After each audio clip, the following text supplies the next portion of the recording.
আপনাদের আলোচনা শুনি এবং অনেক ইসলামিক স্কলারদের আলোচনা শুনি, যেহেতু অনলাইনে এখন আমরা অ্যাক্টিভ থাকি মোবাইলে।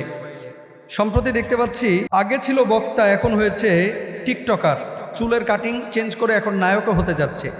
এই ধরনের লম্পট ইতর, এই ধরনের চিন্তা চেতনার মানুষগুলো যারা এতদিন আমাদেরকে ধোঁকা দিয়েছে ইসলামিক স্কলারের নাম করে, এদেরকে কি আল্লাহ ছেড়ে দিবেন? ইভেন আপনিও যদি কখনো এরকম করেন, আল্লাহ না করুক, এখন যে ইসলামের কথা বলতেছেন, লিখেছেন, এখন যে ইসলামের কথা বলতেছেন আমরা শুনি, আমরা আমল করার চেষ্টা করি, পরবর্তীতে আপনিও যদি এমনটা করেন, আল্লাহকে আপনাকে মাফ করবে? মাহাদ আল্লাহ। প্রথমে আল্লাহর কাছে সাহায্য চাচ্ছি। এরকম চিন্তা চেতনা কলিজার মধ্যে নাই। দোষ কিন্তু শ্রোতারও আছে। দোষ খালি টিকটকারদের আর বক্তাদের না, শ্রোতারও আছে। চলনে বলনে কথনে কোনো দিনের সিমটমই নাই, খালি জুব্বাটা আছে, দাড়িটা আছে আর টুপিটা আছে, ঠোঁটো লিপস্টিক মারিয়া, তারপরে এলোমেলো কিছু আলোচনা, আমার এখান থেকে কুদ্দুর, মিজান ভাইয়ের ওখান থেকে কুদ্দুর, শাইখ আহমদুল্লাহ সাহেবের ওখান থেকে কুদ্দুর, আরেকজনের থেকে নিয়ে এসা কোকিল পাখির মতো, তুতা পাখির মতো থর করে বলে ফেলায়। আর মানুষ মনে করে, আরে বাপ রে বাপ, এ তো যেন তেন আলেম না। কেন শুনতে গিয়েছিলেন? বলবেন হুজুর বুঝি নাই তো। কেন বুঝবেন না?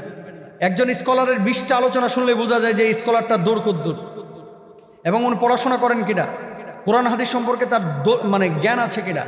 আপনারা এই যে এখানে সোশ্যাল মাধ্যমের অনেক ভাইরা আছে, অনেকে কি করে 2-3 হাজার টাকার জন্য রংপুর থেকে টানে নিয়ে এসে তারপরে এটার বক্তা বানায়। এর জন্য দায়ী বাংলাদেশের কয়েকটা মিডিয়া। আলহামদুলিল্লাহ, আমি এখানে এরকম কাউকে অ্যালাউ করি না এবং ঢুকতেও দিই না। আমি যে কথাটা বলতে চাচ্ছি, ইউটিউবার ভাই এবং শ্রোতা দুই পক্ষকে সোচ্চার হতে হবে। যার আলোচনা শুনবেন তার কতটুকু যোগ্যতা আছে আগে এটা বুঝে নেন, তারপর আলোচনাটা শোনেন। তিনি কোন ক্যাটাগরির?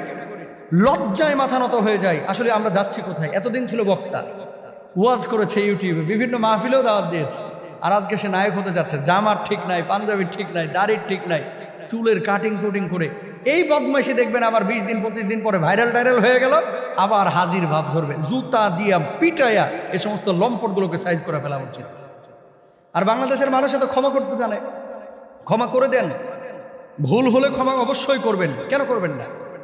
ভুল হলে ক্ষমা করবেন, কিন্তু ইসলামিক স্কলার যার থেকে দিন নিচ্ছেন সে মানুষটা নিট অ্যান্ড ক্লিন হতে হবে। সমস্ত রাবিদের হাদিস কেন গ্রহণ করা হয় না? চারিত্রিক ত্রুটি থাকলে তার থেকে হাদিস নেওয়া যেমন যায় না, চারিত্রিক ত্রুটি থাকলে ওই ব্যক্তির থেকে দিন শেখাও যায় না। কারণ এই দিন শিখে কোনো লাভ নেই। এই ছেলেগুলো যেটা হয়, প্রথমে বক্তা, পরে টিকটকার, মানুষ এদের সাথে সাথে নাচে, ঠিক 2 মাস পরে এসে আবার জুব্বা টুপি লাগায়, আমার ভুল হয়েছিল, আমার ক্ষমা করে দেন। আর মানুষজন বাস ক্ষমা করে দেয়। ক্ষমা করে দেওয়ার পর আবার সে পুরার, এতদিন তো পরিচিত হয় না, এখন আরো বেশি পরিচিত হয়েছে।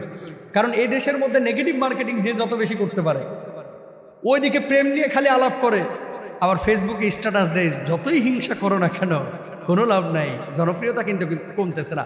তোর জনপ্রিয়তায় ঝাঁটার বাড়ি বদমাস। জনপ্রিয়তা দিয়ে কি করবি? জনপ্রিয়তা দিয়ে কি করবি? পানি খাবি? জনপ্রিয়তা কখনো মানে আল্লাহ কাউকে দিলে, জনপ্রিয়তা তো হিরো আলমেরও আছে, জনপ্রিয়তা কার নাই? সোশ্যাল মাধ্যমে যারা টিকটকার, এদের জনপ্রিয়তা কি কম? এই মেয়ে নিয়ে নাচানাচি যারা করে, জনপ্রিয়তা কম? জনপ্রিয়তাই সফলতার মানদণ্ড না ভাই, ভুল বুঝেন না। সফলতার মানদণ্ড হচ্ছে এখলাস নিয়ে কতটুকু আপনি কাজ করতেছেন। সুতরাং এই টিকটকার ফিকটকার, এই যাদের ব্যাকগ্রাউন্ড খারাপ, যাদের কোনো ব্যাকগ্রাউন্ড নেই, মাদ্রাসায় পড়ছে কিনা সন্দেহ আছে, অথবা পড়েছে, কোরআন হাদিস পড়ে বিপদগামী হয়ে গেছে, আস্তিক থেকে নাস্তিক হয়ে গেছে, ওর পথে হাঁটক ভাই। পরবর্তীতে যদি এরকম আয়সা ভুল হয়েছে ক্ষমা করে দেন, আজকে থেকে আবার ওয়াজ শুরু করলাম, এই সমস্ত মানুষগুলোকে বয়কট করেন। যারা খালি প্রেম প্রেম প্রেম প্রেম ছাড়া কোনো টপিক নাই, এদেরকে বয়কট করেন। যে সমস্ত মানুষগুলো আল্লাহকে, আল্লাহ রাসূলকে খুশি করার জন্য দাওয়াতি কাজ করছে, বড় বড় শাইখুল হাদিস মুহাদ্দিস আছে এলাকার মধ্যে, এদেরকে বেল দেয় না, ভাইরাল বক্তা খুঁজে খালি। কেন ভাইরাল বক্তা খুঁজতে হবে? অনেকে আমাদের কাছে ফোন দেয় মাহফিলের জন্য, আমি জিজ্ঞেস করি হোয়াটসঅ্যাপে নক দিলে, যে এলাকার শাইখুল হাদিস মুহাদ্দিস বড় প্রিন্সিপাল, এদেরকে দাওয়াত দিচ্ছেন তো? আর নামটা সবসময় ওনাদের নামের নিচে আমাদের নামটা দেবেন, এটা বলে দিই। এলাকা ভিত্তিক বড় বড় শাইখুল হাদিস মুহাদ্দিসকে বেল দেয় না, পরিচিত ফেস, এই জন্য ওনার নামটা বড় করে দেয় না। কিয়ামতের আলামত।